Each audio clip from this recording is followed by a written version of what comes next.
আজ আমার মহাপ্রভু যদি না থাকতো বাবা, তাহলে এই নগরে নগরে হরিনামও হতো না আর কীর্তনও হতো না। প্রভু কৃপা করে জীবের দাঁড়ে দাঁড়িয়ে গিয়ে হাতে ধরে পায়ে ধরে নিজে হরি বলে কেঁদেছেন, আমাদেরকে হরি বলে কাঁদিয়েছে। আমার প্রভুর মতো দয়াল কোনো যুগে হয় নাই আর হবেও না।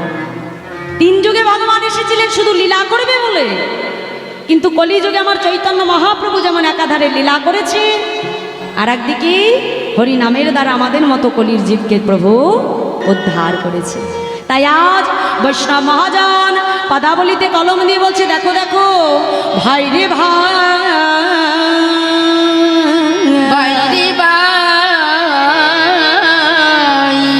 আমার গোড়া গুলো কহনে না যা, আমার গোড়াগুলো কহনে না যায়, কত শত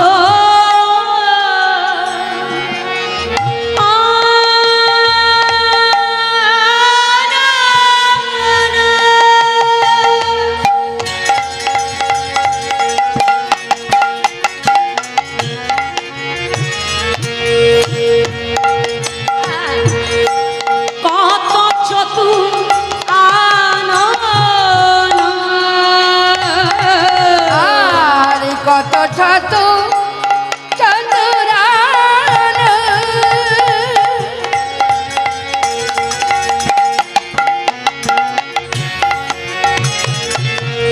আর কত শত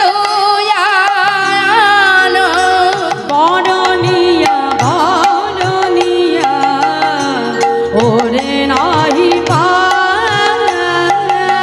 আর বারুনিয়া বারুনিয়া ওরে নাহি পাই, বলি চতুর্মুখে যে না বলতে না রে, চতুর্মুখে যে না বলতে না রে, চতুর্মুখে যে না বলতে না রে, চতুর্মুখে যে না বলতে না রে, আমি একবার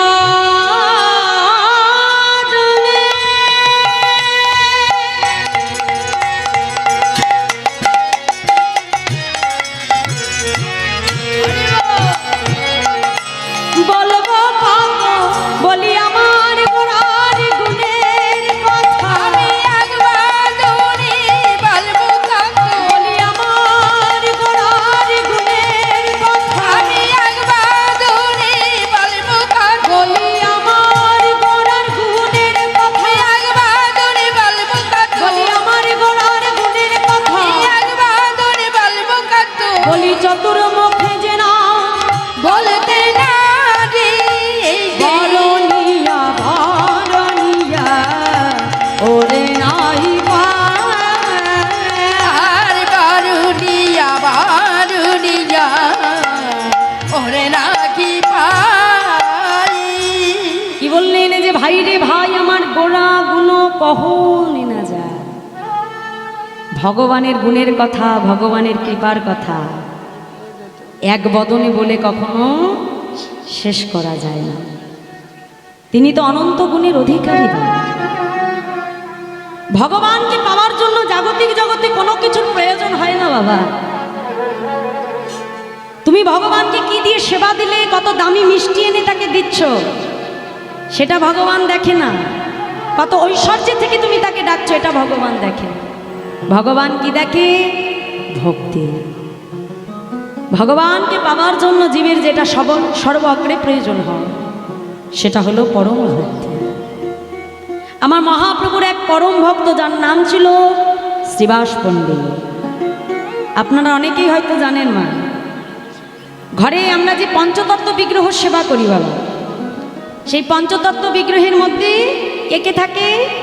আমার চৈতন্য মহাপ্রভু, বামে গদাধর, দক্ষিণে নিতাই, অদ্বৈতাচার্য, শ্রীবাস পণ্ডিত, তাই তো? তা এই যে শ্রীবাস পণ্ডিত যে পঞ্চতত্ত্ব বিগ্রহের মধ্যে স্থান পেল, তা এই শ্রীবাস পণ্ডিত তিনি কে? 3 যুগে তিনি ছিলেন দেবর্ষি নারদ মুনি। এই নারদমুনি 3 যুগে প্রভুকে হরিনাম শুনিয়েছে। তাই প্রভু কথা দিয়েছিল, নারদ 3 যুগ ধরে তুমি আমাকে নাম শুনিয়েছো, কিন্তু আগত কলিযুগে আমি তোমাকে হরিনাম শোনাব। প্রভু নিজ কথা রাখতে সেই শ্রীবাস অঙ্গন মাঝে নবদ্বীপে দিবানিশি প্রভু আমার শ্রীবাস অঙ্গনে হরিনাম গাইতেন। একটু মন দিয়ে বুঝে নিতে হবে। তা একদিন আমার মহাপ্রভু শ্রীবাস অঙ্গন মাঝে হরিনাম করছে। হরিনাম করতে করতে হঠাৎ করে শ্রীবাসকে ডেকে বলছে, শ্রীবাস,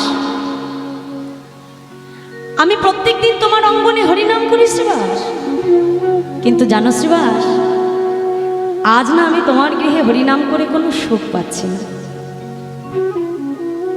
শ্রীবাস, তোমার ঘরে কি কোনো অমঙ্গল হয়েছে? শ্রীবাস পণ্ডিত প্রভুর সঙ্গে হরিনাম গাইতে গাইতে মা হঠাৎ করে শুনতে পেল যে ভেতর থেকে একটা ক্রন্দনের ধ্বনি ভেসে আসছে, কান্নার শব্দ। শ্রীবাস পণ্ডিত ছুটতে ছুটতে যেই না বাবা ঘরের ভিতরে ছুটে গেছে, দেখছে যে শ্রীবাস পণ্ডিতের স্ত্রী মালিনী দেবী ফুপড়ে ফুপড়ে কাঁদছে। তা যেই না স্বামীকে দেখেছে, দেখবা মাত্রই ডাকছে, স্বামী তুমি কৃপা করে এদিকে এসো। দেখে সন্তানকে কোলের মধ্যে নিয়ে বসে আছে। যেই না স্বামী কাছে এসেছে মা, সঙ্গে সঙ্গে স্বামীর চরণটা জড়িয়ে ধরে বলছে, স্বামী আমাদের যে সর্বনাশ হয়ে গেছে। কেন মালিনী? স্বামী, আমাদের একমাত্র পুত্র কৃষ্ণ দাস, আমরা জনমের মতো যে আমাদের সন্তানকে চিরতরে হারিয়ে ফেলেছি। স্বামী, আমাদের কৃষ্ণদাস যে কখনো আর আমাদের কাছে ফিরবে না গো। আমরা যে জনমের মতো আমাদের পুত্রকে হারিয়ে ফেলেছি, বলো এখন আমি কি করে থাকবো? সন্তানকে হারিয়ে আমি কেমন করে বাঁচবো, তুমি আমাকে বলতে পারো? মালিনী যখন সন্তান কৃষ্ণদাসকে হারিয়ে নয়ন জলে বক্ষ ভাসি ক্রন্দন করে মা, এমন সময় শ্রীবাস পণ্ডিত মালিনীকে ডেকে বলছে, দাঁড়াও মালিনী, তুমি কেঁদো না। বলতে পারো মালিনী, এ জগতে আমার সন্তানের মতো ভাগ্য কজন আর হতে পারে? মালিনী, যেই ঘরে কিনা স্বয়ং আমার মহাপ্রভু হরিনাম করছে, মালিনী আজ আমাদের সন্তান প্রভুর বদনে হরিনাম শুনতে শুনতে যে সে দেহ রেখেছে, মালিনী আমার সন্তানের মতো ভাগ্য এই জগতে আর কারোর নাই গো মালিনী। মালিনী তুমি কেঁদো না গো মালিনী। তোমার ক্রন্দনের ধ্বনি যদি আমার মহাপ্রভু শুনতে পারে, তবে আমার মহাপ্রভুর হরিনামে যে বিঘ্ন ঘটবে মালিনী, তুমি কেঁদো না।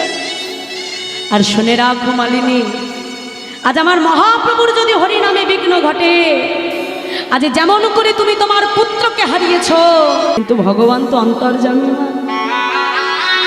অন্তরে বুঝতে পেরে শ্রীবাসকে ডেকে বলছে, শ্রীবাস আজ আমি তোমার ঘরে হরিনামে সুখ পাচ্ছি না। বলো বলো শ্রীবাস, তোমার ঘরে কি কোনো অমঙ্গল হয়েছে? শ্রীবাস পণ্ডিত ছুটে গিয়ে গৌর হরির চরণটা জড়িয়ে ধরেছে। দয়াময়,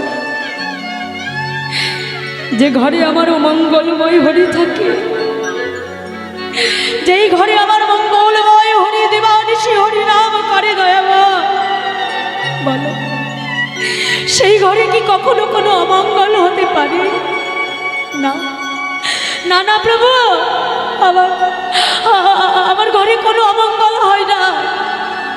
পাশ থেকে এক ভক্ত ছুটে এসে বলছে, না দয়াময়, শ্রীবাস পণ্ডিত মিথ্যা কথা বলছে প্রভু। এই কিছুক্ষণ পূর্বে শ্রীবাস পণ্ডিতের একমাত্র পুত্র কৃষ্ণদাস জনমের মতো দেহ রেখেছে। শ্রীবাস, তোমার পুত্র মারা গেছে, তুমি আমাকে বলো নাই শ্রীবাস? প্রভু আমার ছুটতে ছুটতে যেই না ঘরের মধ্যে প্রবেশ করল, দেখে আজ আমার মালিনী দেবী ফুপড়ে ফুপড়ে কাঁদে। ছুটে গিয়ে যেই না মায়ের বদন থেকে উড়ানিটা সরিয়ে দিয়েছে, মালিনী দেবী ছুটে গিয়ে গৌর হরির চরণটাকে জড়িয়ে ধরেছে। দয়াময় বলো প্রভু। এ জগতে সবাই বলে তুমি নাকি ভক্তের ভগবান, দয়াবান। এ জগতে সবাই বলে তুমি নাকি বাঞ্ছা কল্পতরু। এ জগতে সবাই বলে তুমি নাকি বিপদ ভঞ্জন মধুসূদন, দয়াবান।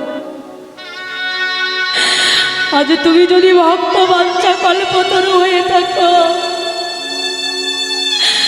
আজ এই অভাগিনী মা তোমার কাছে তার সন্তানের প্রাণ ভিক্ষা চাইছে। প্রভু কৃপা করে, কৃপা করে তুমি আমার সন্তানকে আমার কাছে ফিরিয়ে দাও দয়াবহ। ও যে আমার একমাত্র সম্বল প্রভু, কৃপা করে তুমি আমার পুত্রকে আমার কাছে ফিরিয়ে দাও। মহাপ্রভু বিলম্ব না করি মৃত সঞ্জীবনী সুধা হরিনাম যেই না কৃষ্ণ দাসের কর্ণমূলে দিলেন বাবা, মৃত পুত্র কৃষ্ণদাস নয়ন মুদে অর্থাৎ নয়ন মেলে তাকালো। দেখো ভক্ত কাকে বলে গো? যে ঘরে পিতামাতা ভক্ত হয় বাবা, সেই ঘরেই কিন্তু একজন ভক্ত সন্তান আসতে পারে।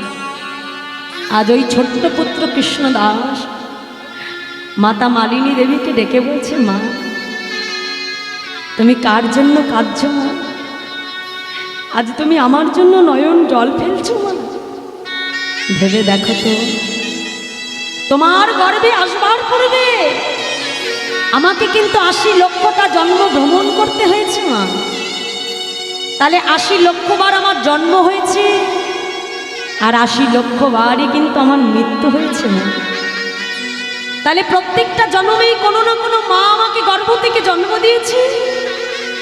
তাহলে আজ যদি তাদের মায়া ত্যাগ করে আমি তোমার গর্ভে আসতে পারি, তাহলে তোমায় ছেড়ে কেন আমি যেতে পারবো না মা? এই সংসার মাঝে যে কেউ কারণ নয় গো মা, পাছে আমার জন্য তুমি নয়ন জল ফেলো না গো মা।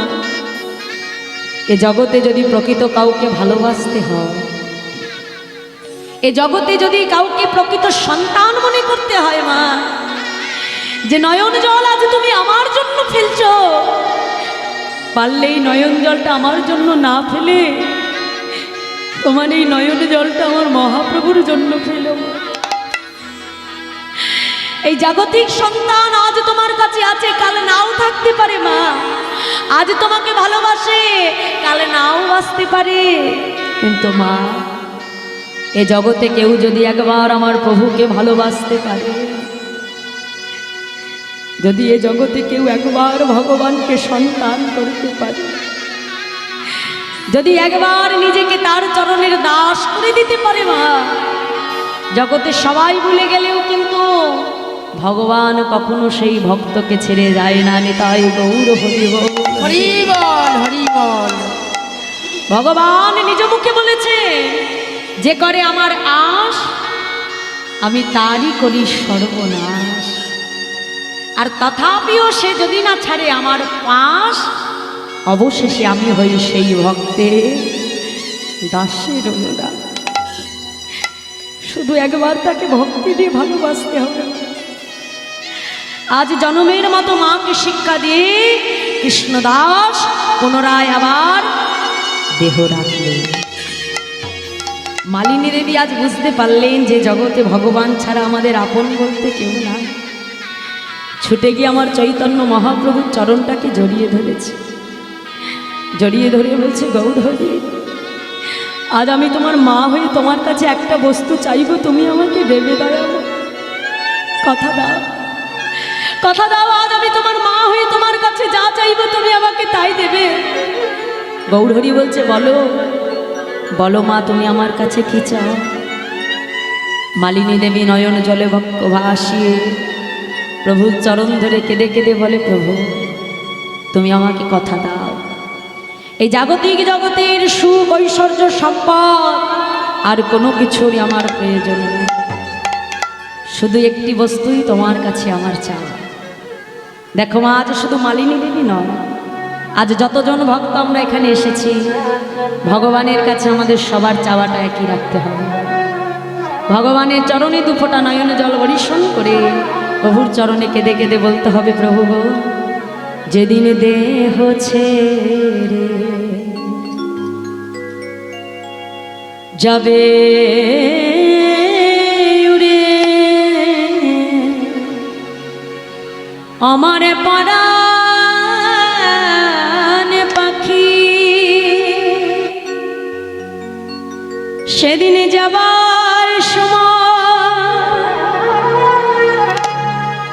হে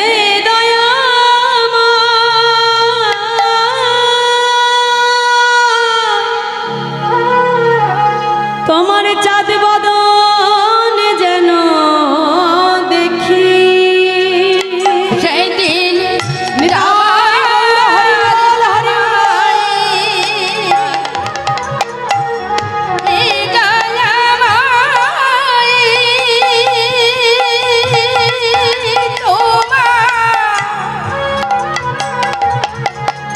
চাঁদ বাদল যেন দেখি, সেদিন যাবার সময়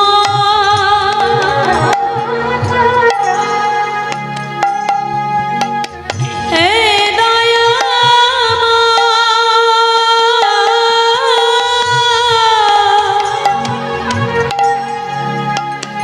তোমার চাঁদ বদন যেন দেখি, সেদিন যাবার সবাই বল হরি বল নিতাই গৌর হরি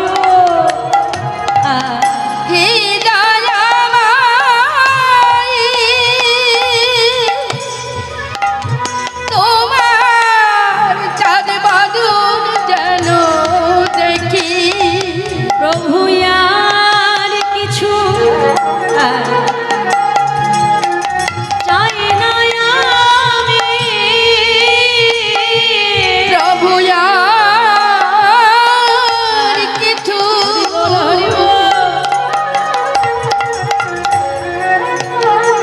আমি চাই না, আমি যেন বদন দেখে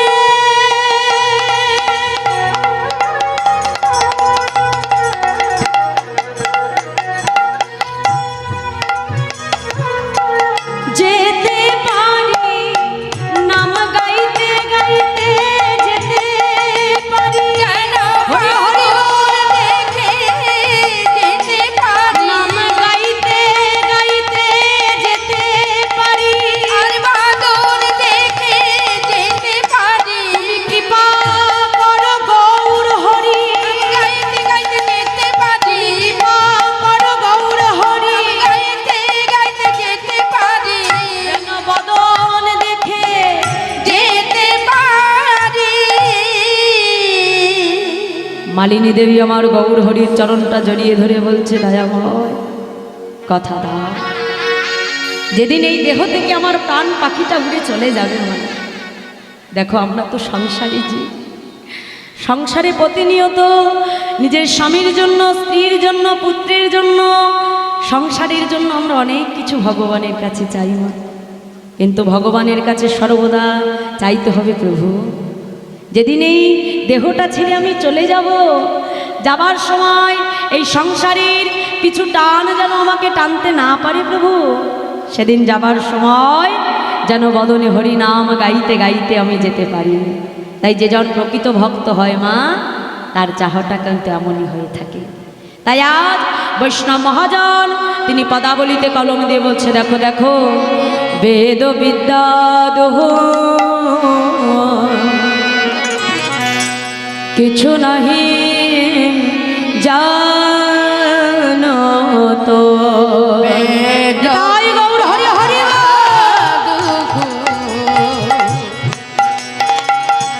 কিছু নাহি জানো তো, সে যদি গো রঙ্গ করে সে যদি গৌরাঙ্গ করে সে যদি গো রঙ্গ করে সে যদি গৌরাঙ্গ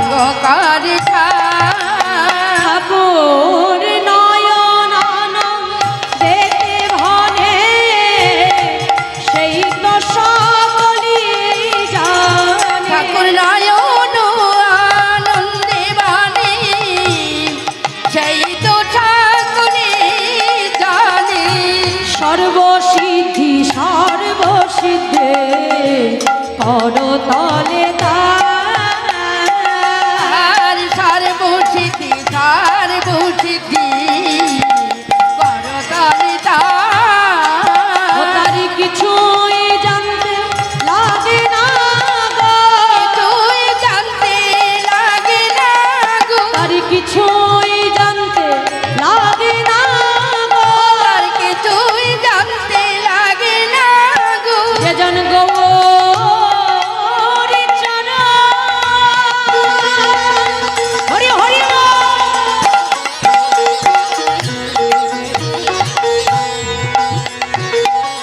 সার জেনেছে বলিয়ে সংসারকে অসার ভেবে আমার গৌর চরণ সার জেনেছে, বলিয়ে সংসারকে অসার ভেবে আমার গৌর চরণ সার জেনেছে, বলিয়ে সংসারকে অসার ভেবে গৌর চরণ সার জেনেছে, বলিয়ে সংসারকে অসার ভেবে আমার গৌর চরণ সার জেনেছে। তার কিছুই জানতে লাগে না রে সর্বসিদ্ধি সর্বসিদ্ধে করতলে আর সর্বসিদ্ধি সর্বসিদ্ধি করতলে বেদ বিদ্যা দুহু কিছু নাহি জানত, সে যদি গৌরঙ্গ করে সার ঠাকুর নানানন্দেতে ভনে সেই তো সকলে জানে সর্বসিদ্ধি করতলে